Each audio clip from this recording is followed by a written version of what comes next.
Thank you for joining us at the Roundtable. Brought to you by Community Education Arts, a nonprofit organization based in Noblesville, Indiana. I'm Alice Cavanis-Gober, president of CEArts. And I'm Sarah E. Morin, secretary of CEArts. Let's sit down at the Roundtable.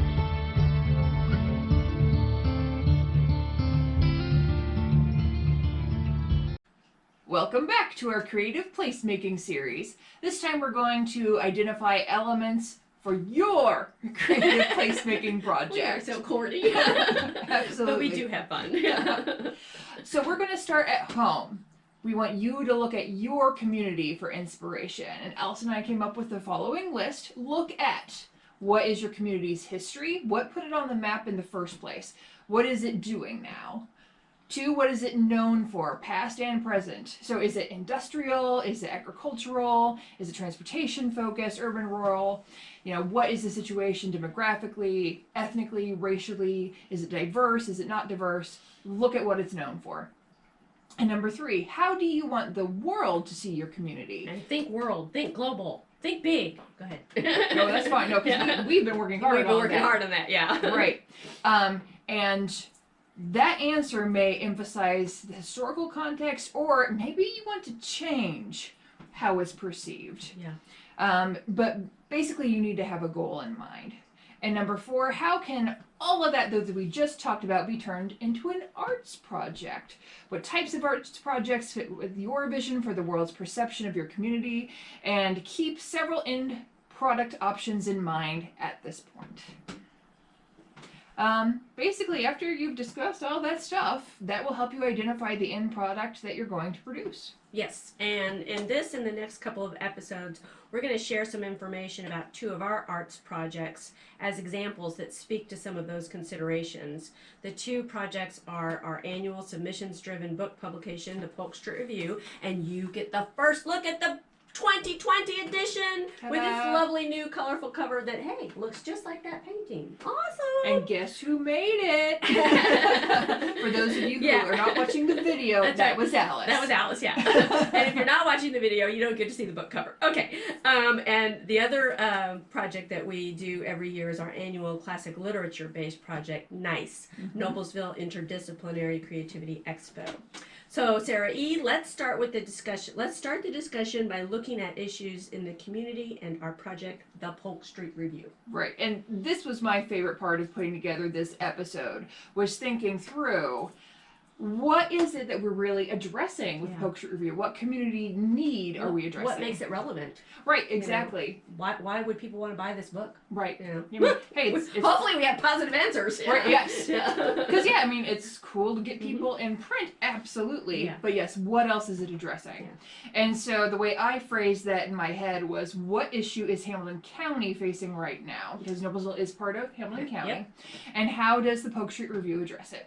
And so I would say that one of our big issues is rapid growth. Yes. Hamilton County is the fastest growing county in Indiana. Actually, it's one of the fastest growing counties in the country right now. I didn't know that. Yeah, it is. So, Indiana, in the past, we've had a lot of residents move away. I remember when I was a kid, we called that the brain drain. Yeah. I think that phrase has been around for a long time because I'm older than you. Yeah.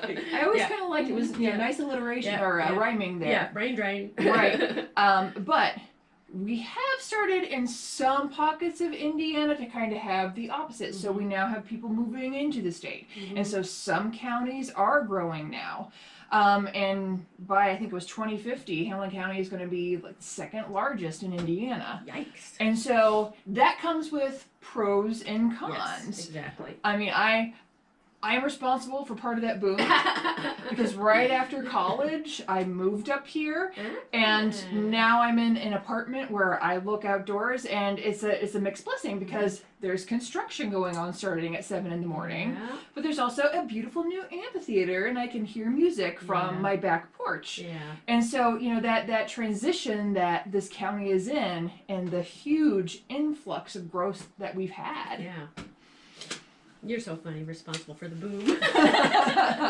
Now, Alice, you've been here in Hamilton County since you were a kid. Yeah. So Can you tell us about some of those changes you've seen? Yes. Well, my family moved to Noblesville from Columbus, Georgia in the mid-1970s. I am so old. When I was in 7th grade. So how many of our audience, I don't know, is going to relate to life in the 1970s anywhere, but from Columbus, Georgia to Noblesville was quite a move. At the time, Polk Street and 8th was the street in Noblesville that's named 8th Street now was originally named Polk Street.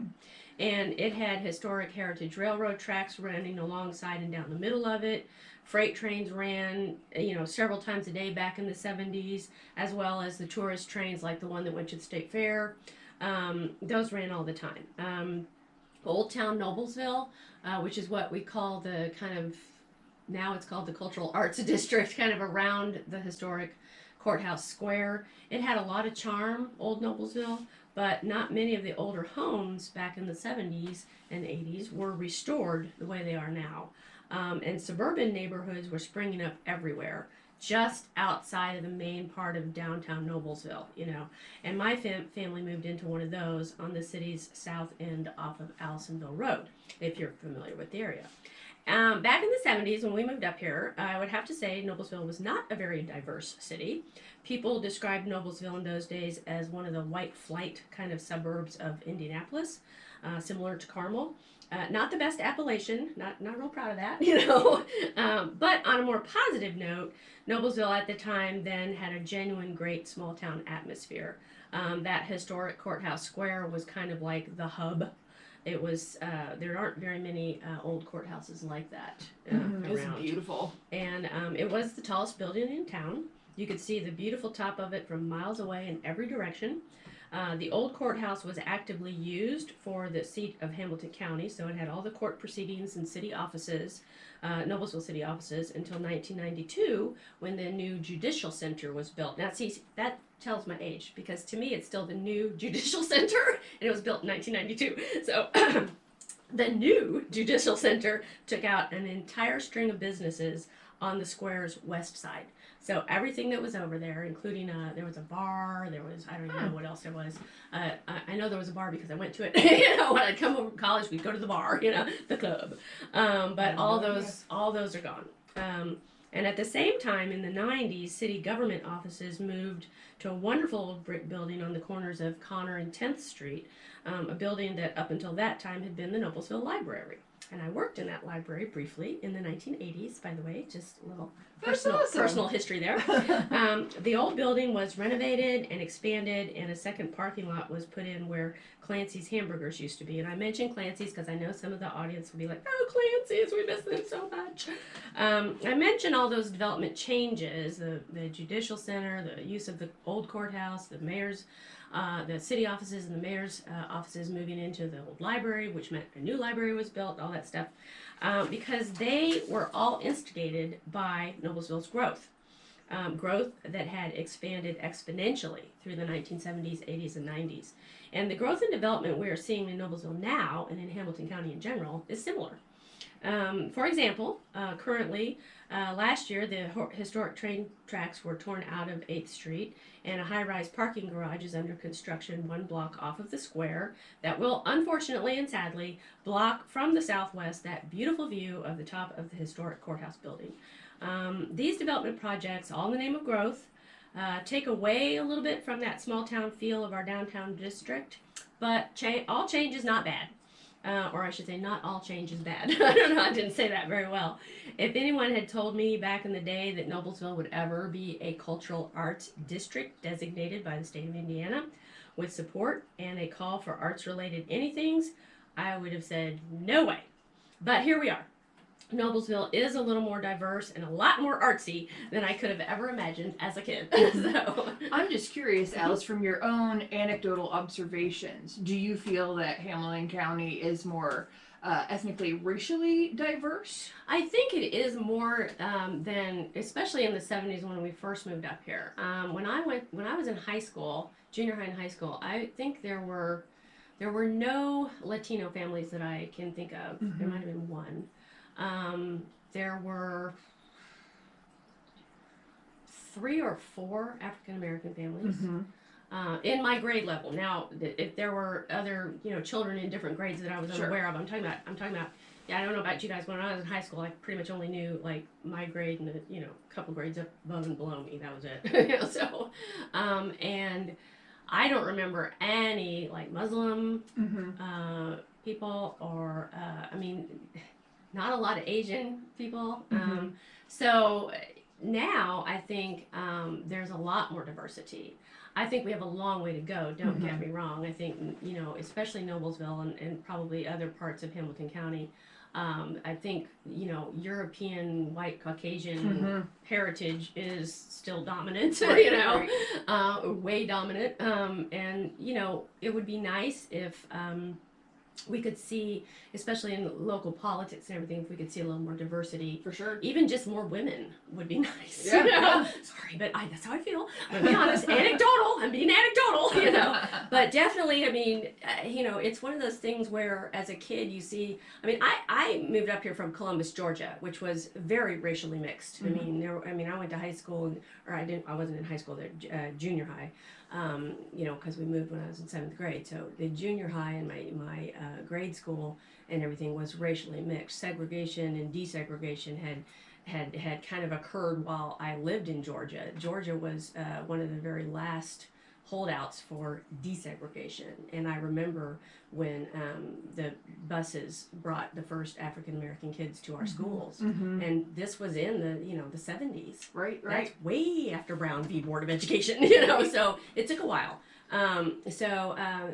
But still, it wasn't like I experienced, only white people in Columbus, Georgia. Sure. And when we moved up here, it was a very different feel. It was a very, the Hoosier hospitality was a big thing. It still is. That's a known thing. Everybody was very friendly. But there were some invisible walls. There were some invisible blockages. And even as a kid, I could feel those because I'd come from such a more diverse place. So. Right. Sure. I guess the reason that's in my head is I've been trying to think through in other projects I do in Hamilton County too, but this can relate to what we're doing for our creative placemaking. Yes. Is what to do to embrace that increasing diversity and welcome people. And I don't want to say I used to teach at university, so I'd say things like and educate people, and that sounds very pompous, and I don't mean it that way, but a lot of people who don't know anyone from another cultural background don't want they are, it's not like, I shouldn't say they're afraid, but they it's just too much otherness, too much difference. So if you can bring people together so that they can learn about each other and get to know each other as human beings and as individuals, that crosses cultural boundaries and I think and ethnic boundaries and all that, and I think that's so important.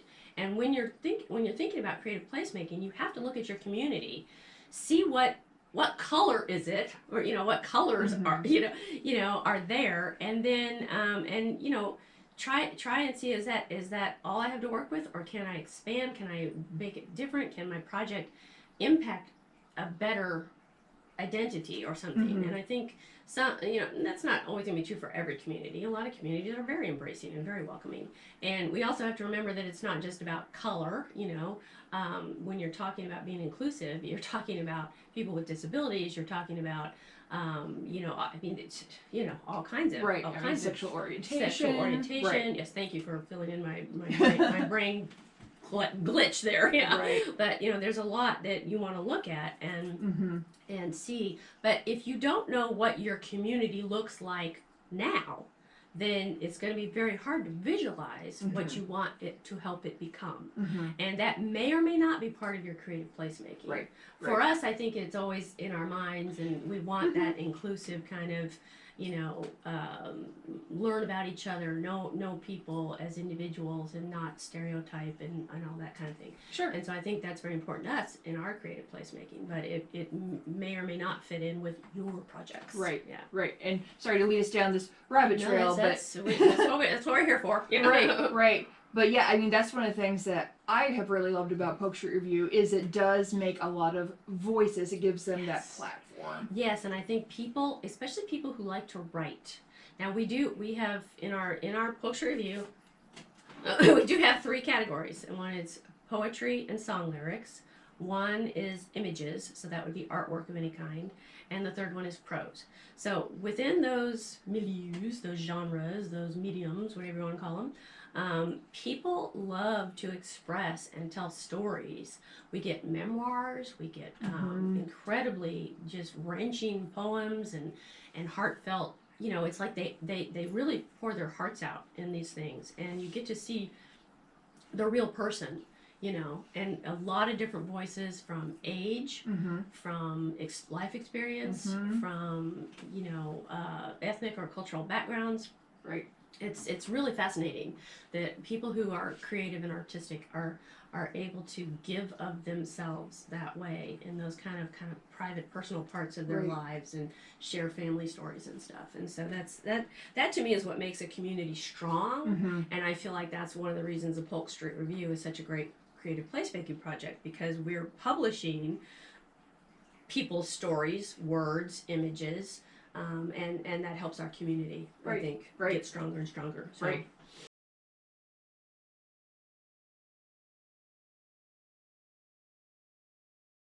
This has been At the Roundtable with Alice And Sarah E. of Community Education Arts. Our nonprofit organization is based in Noblesville, Indiana. You can find us online at CEArts.org. This activity made possible in part with support from the Indiana Arts Commission and the National Endowment for the Arts, a federal agency.